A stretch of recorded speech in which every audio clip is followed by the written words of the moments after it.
get this money. I'm all about the paper. I'm gon' stack this money. I keep that shit honey. I keep that shit honey. I got bad bitches by flavors. Annihilators. A fool with tomato. Nah, I date her. You're just a fool. I'm stacking money right up to the room. What can you do? When I walk in the room, I got my guns and they run up on you. Alright. This how we gonna do. Hold on, let me change this shit real quick. It got a little lag in it. I really don't, but I don't like to hear myself at all. Let me figure this shit out. Event, properties, monitor, and output. Off. Yeah, I'm gonna cut this monitor off. I don't really want to hear myself, but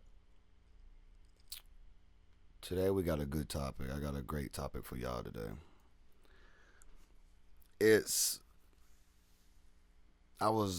I ain't even want to finish the shit, you know what I'm saying? Once he got to talking and I started listening and whatever, I was like, I just got to go ahead and do my vlog of this shit.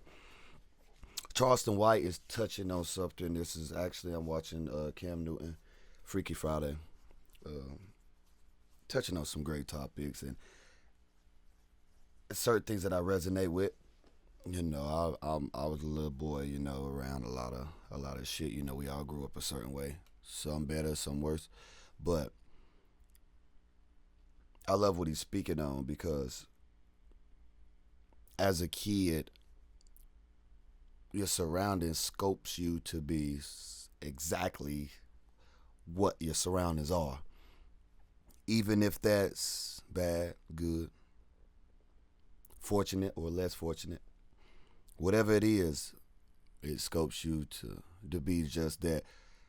Luckily, I developed a sense of mind, and that's why I'm tapping into this. I want to do a review on this because, like I said, fortunately, I have a sense of mind, and I base myself not to be like the things around me, you know, because you'll fall into a system or fall into a circle of motion. I can't think of the word right now. I'm kind of going blank. I'm kind of going left. But besides that, we as people, we don't actually see the hurt that's inside of a person. You know what I mean? We actually are blind to the fact mostly until you're like right there with it and it's kind of in your face. Till you gotta be like upfront with it, you know? So Charleston White touched on some great topics and just like my family, you know, I know some people 20 years, 16 years, you know, and this is all for drugs. Most of it ain't for killing, some for shooting, some for not, you know, but it just resonated with me. It touched me as he was talking, and I was like, I gotta do a review on this. I gotta kind of vlog this one. Could have did shorts and clipped up the video, but that's not what I wanted to do. This right here is a great topic, and Charleston White is a knowledgeable son of a bitch. I swear, I don't mean to call him out of his name, but Charleston White, you are a very knowledgeable person, and I listen to this and I see that this nigga intellect is so broad. Half of the people in the world wouldn't even understand, and I think that's why they hate him, because a lot of people are slow up here. Their mind doesn't move as fast. They don't grasp concepts and or points and or analogies at a rate or at an alarming rate at others do, you know. So I gotta play it though. I this right here, man. This shit is great. I'm glad I get to see it. You know, I'm glad I found it. Cam Newton, you did a great job with this interview. I still ain't even got all the way through it. I stopped at like 50 minutes. I said, fuck this. I got something to say. You know, I really wanted to touch on it. So we gonna get to it. I'm gonna play a little bit. You know, it's kind of like everything that I'm listening to is like, wow, bro. Like, just because people in different states don't mean they live different lives at all. You know? And I can see that man that went through a lot of shit. From 14 up. That nigga went through a lot of shit. Like he say, he struggled to find his identity. And I can correlate with that. Make this bigger. And that's what happened with me. So within 3 years, so from 18 to 21, I went from playing leader of the Rolling 60 gang to within 2 years, and this wasn't me fronting. This was the real me. I was fronting as a gang member. This was the real me excelling. Homie, they used to take me off campus. That's where I told you I spoke at Blinn College. I spoke at Texas A&M, Prairie View, every college in and around there, UT, the Aggies, all the high schools. So my last year and a half, 2 years of being locked up, I would go out and do public speakings and motivational speakings at colleges and universities and high schools. So they groomed me for this. It's just that when I got out at 21 in 1998, my record was sealed, no felony convictions, but my identity was tied inside the juvenile system. So I came back out here, nigga, with a murder case that everybody know as a, nigga, so, nigga, we root for the killer. So I come back to my peers who I know from school, nigga, I'm known as a nigga who caught a murder case. Those are accolades, right? So in 1998, when I walk out of the juvenile system. If you look at Cam Newton's face, he's just like, and you know why? Because it's touching. I'm not even going to say black males or black Americans or African Americans or black beings. I'm not even going to say that because it's a lot of white people that go through the same thing, live in the same health conditions, stay in the same environments, institutionalized, the same thing. But if you look at Cam Newton, that face showed it all. It's just like, damn, you feel for him, like you feel for him. Yes, it was a mistake that was made at 14, and yes, you got to do your time, and you got to get through that, and you have to ask God for forgiveness. Of course, that's one thing that we have to do. When it comes down to doing something, you got to bring it to the forefront of your mind, and you got to deal with that. You can't run from your problems always. I tell people all the time, don't run from your problems. And Charleston White is one, a living proof of it. He's like, no, I know what I did, but I struggled trying to be better. Because when I go back to the hood, it's a round of applause for a nigga like me. Ain't that confusing as fuck? That's confusing as hell. And people don't understand. Like, I be trying to tell people, put yourself in my shoes. Put yourself in somebody else's shoes. Take yourself from your house. Let's switch houses for a year. Let's switch parenting. Let's switch everything for a year. And let's see how you become. Let's see what you become. Let's see if you're the same calm person. Let's see if your mental stays intact. Let's see what you become. I ask people that. I really do. Because I want them to just be able to look from behind my eyes and not with their eyes. People are judgmental. They say a lot of things. Sometimes you gotta look from within the person. Like that. Like this. That's why my mama on my heart, bro. I lost my mama at 18, my nigga. Real spill, bro. Like, motherfuckers don't be knowing hurt, bro. Not having a father. Father on my birth certificate, nigga. When I tried to go to college, nigga, I was an independent student. Nigga, I ain't had no mama, no daddy. Nothing. Ain't nobody on my line calling me, son, what about this? No, it's not how it go, bro. We don't live the same lives, man. All of my childhood issues have been resolved. Like, I was pure and innocent, but I didn't know how to talk to girls. I had been locked up from 14 to 21. Look at that big old gap. You know how much shit go on from 14 to 21? Nigga, I didn't know which way was north, south, east, or west. When I left, if you was cute, you can get a girl. Nigga, when I come home, it's about money. The dope boy nigga, this the dope boy era now. So culturally, gang banging dying out. So what I'm gonna come out here and do? Niggas ain't gang banging in 98. I kind of really want to gang bang, but I don't know what to do gang bang. I had never been introduced to gangs in the free world. So it was easy for me to walk away from this gang mindset. That was just in the juvenile, the past time. So when I come home, homie, you do what most people do, homie.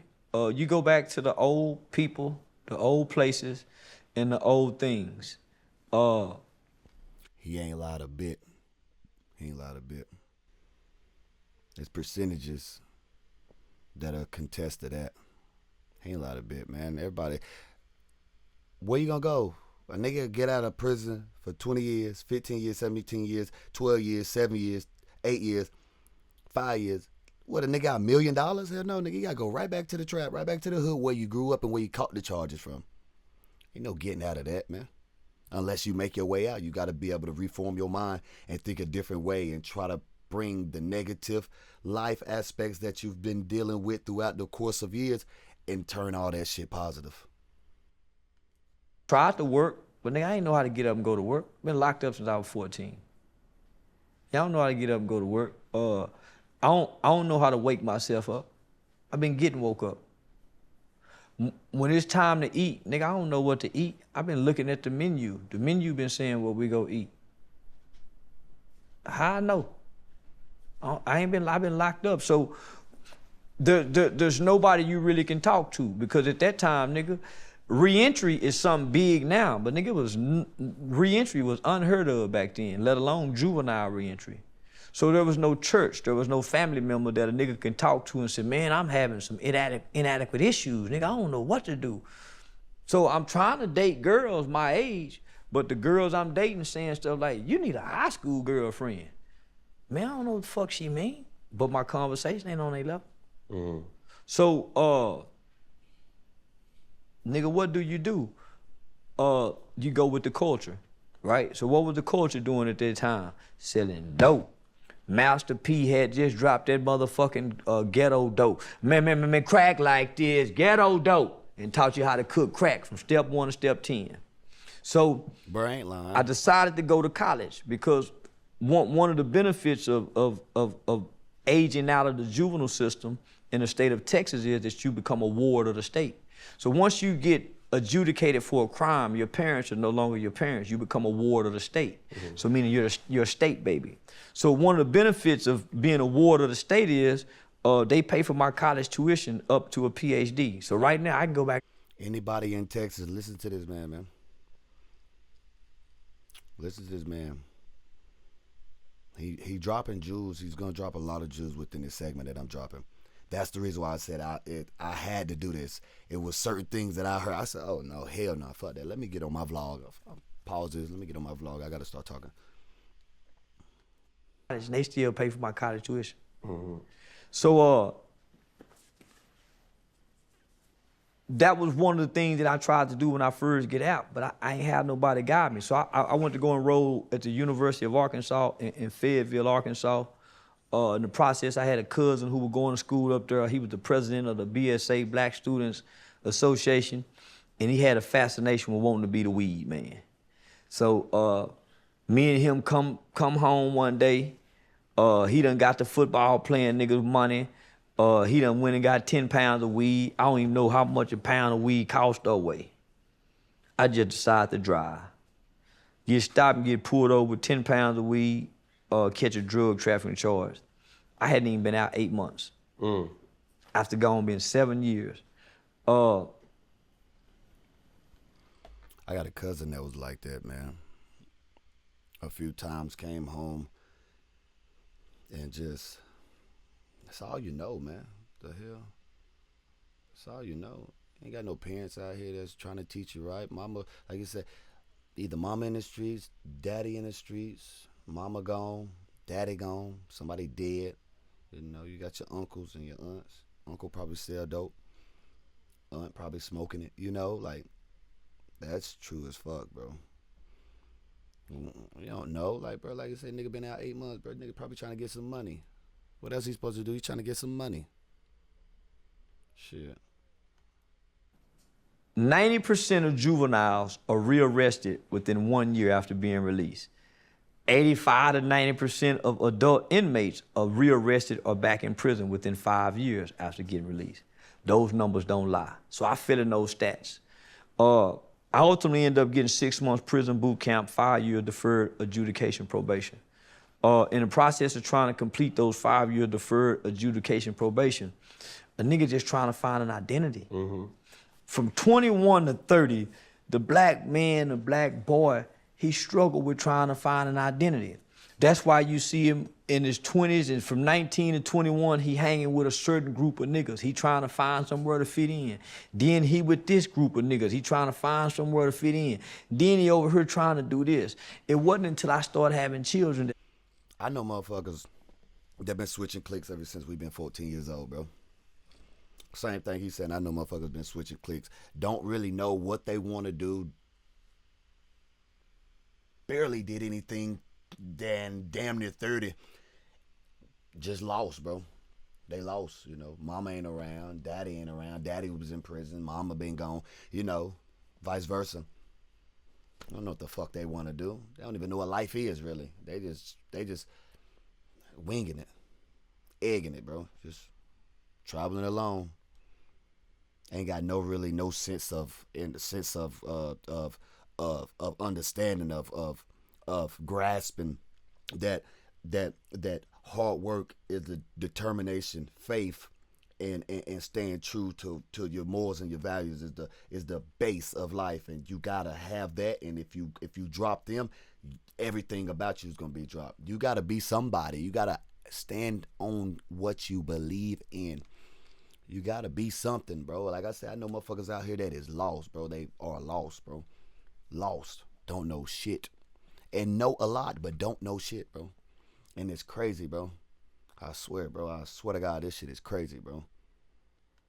found an identity. Because other than that, nigga done pimp, nigga done sold drugs, nigga done robbed, nigga done all the things we think we supposed to do on the streets other than rape, child molest, and shoot dope. Right? So all the gangster shit we think we supposed, so nigga go try all that shit, homie, and God bless me not to, you know, get in no trouble to catch no time. So I hadn't been in no trouble as an adult that'll warrant me to go do a bunch of motherfucking time. I've been submerged. I haven't been a criminal. I've been submerged in the criminal elements of our society because of our culture, right? So what do you mean by that? A nigga get a job and have a quarter pound of weed at the warehouse and be selling weed at work just to have a little extra money for gas. Correct. A nigga have a homeboy who sell weed and got another homeboy who trying to buy some weed, and he a middleman, a little drug dealer, get him extra $700. So I was submerged in the criminal elements trying to find an identity. But that's all you know, too. Well, it wasn't all I know. I love that statement, bro. I love that statement, bro. Submerged in the criminal elements of it. Not wanting to be a criminal, not trying to be a criminal. You're just submerged around it. Like you say, man, y'all think about it. Everything is 3 times as high as it was a year ago. Are we making 3 times as much as money? Fuck no. So what else a nigga gonna do? The government ain't giving you no slack. They ain't letting up. They got you like this. The chokehold word around the chokehold heard around the world, Craig. They don't give a fuck, man. As long as they get theirs, cause just think about it. The biggest scam in life is tax. Tax, tax, tax. You make money, it's taxed. With the money that you're using to buy something, that's taxed. And once you buy something, you're taxed on that at the end of the year. For what reason? Everything is taxed. But you already taxed me when I got the money. How you gonna tax me when I buy it? And then tax me because I bought it? The fuck? What system are we living in, bro? This government shit is shit, bro. It's in shambles, bro. And I swear to God, bro, we living in a fucked up situation. God did not plan for us to be going through this. I know he didn't. That's why I say the world is gonna end soon, and I really feel that. I really feel it. I don't know how soon it is, because you gotta remember the world has been around a long time. So soon could be 10,000 years, 5,000 years, 1,000 years. Who knows how many years it could be, because the world's been around so long. So it has history. But something's coming, and I can guarantee you, because last time we got off our shit, he filled it with water. He threw the flood. The flood came through. This time it's going to be by fire, because this time will be the wrath and the rapture.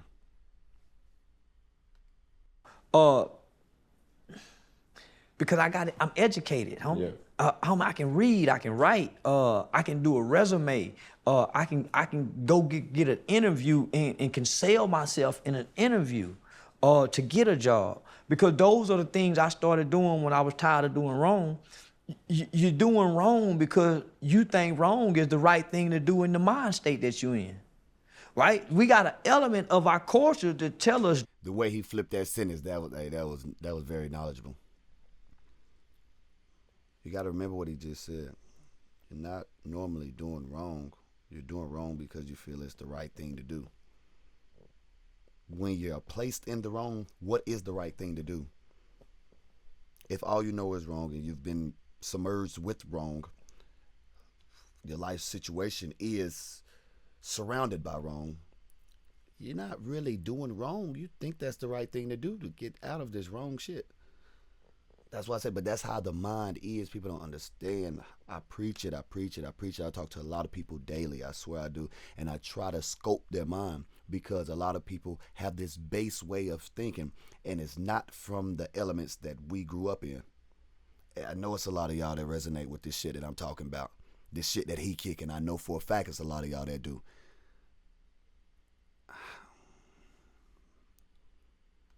Doing wrong is right. You got your parents teaching you what's right and what's wrong. When you do wrong, it don't feel right, even when you try to justify it. And so that's where I had gotten in life, homie. I had a son, and I knew that I have options. Man, my nigga them gotta sell dope because their mama was on crack. They have to do this. I don't. Learn from your mistakes. That's the only thing you can do. You can only learn from your mistakes. I had to do this. I had to key in on it. It was something that just told me somebody needed to hear this out there in the world. I needed to hear it. You can tell. Life's fucked up, man. Life's no good. Sometimes we as people, life beat us the fuck up. It's like Mike Tyson got you in the corner throwing uppercuts, left hooks.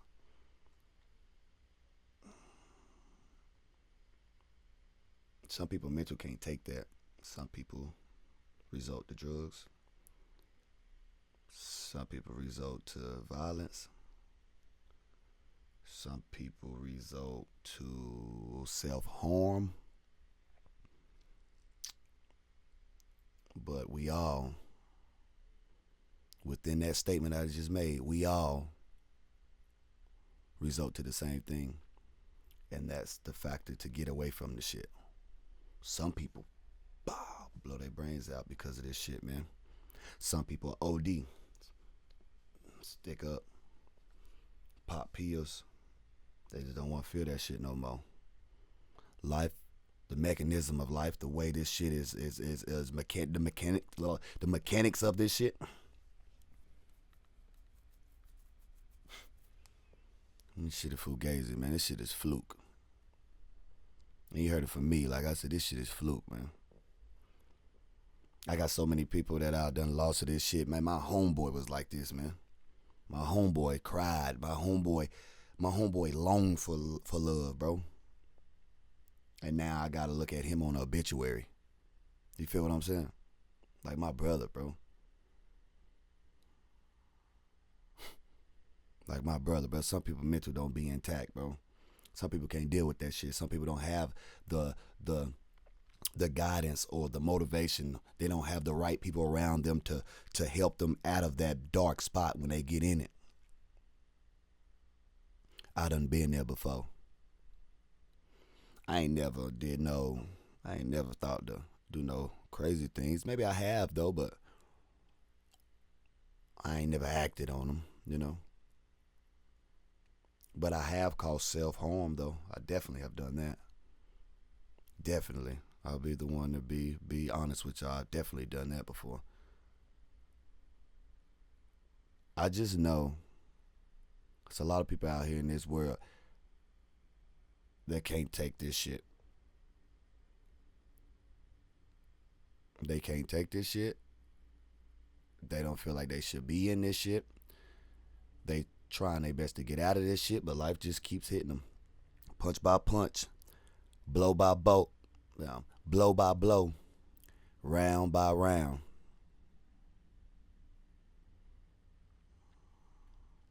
Charleston White, I appreciate this conversation with Cam. Cam Newton, I appreciate the questions that you asked. I am a subscriber. I subscribe to a lot of y'all.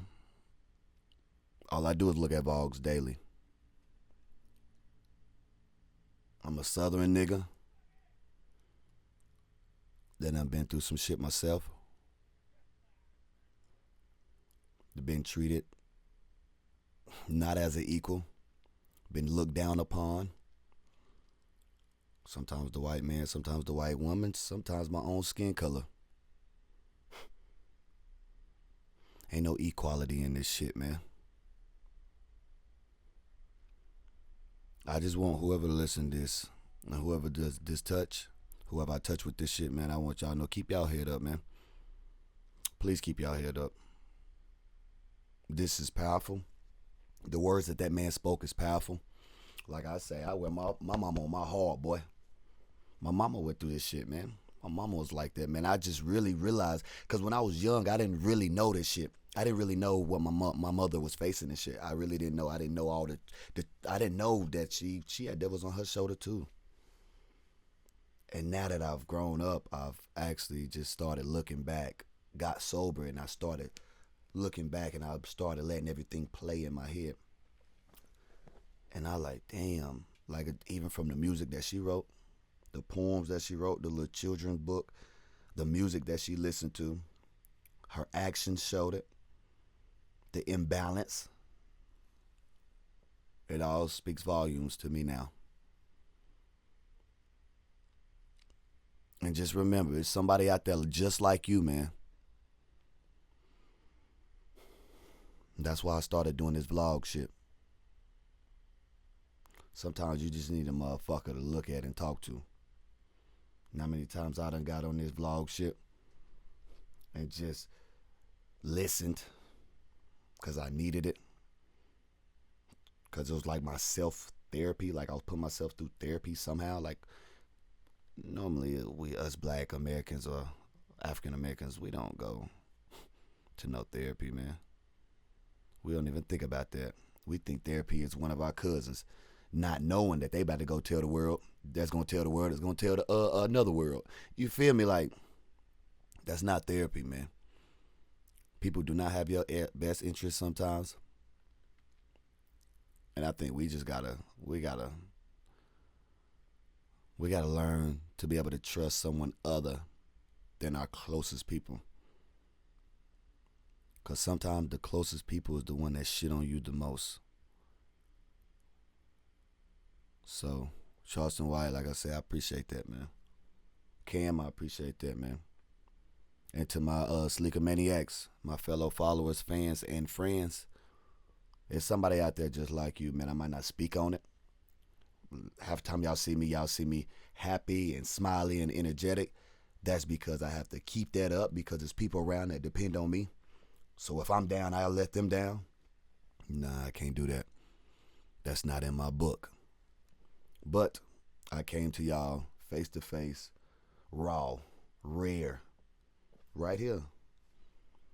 I ain't cutting this shit up. I ain't doing none of that. Nigga, y'all gonna hear exactly all my fuck ups and everything. Y'all gonna listen to this because I'm telling you, this shit real, man.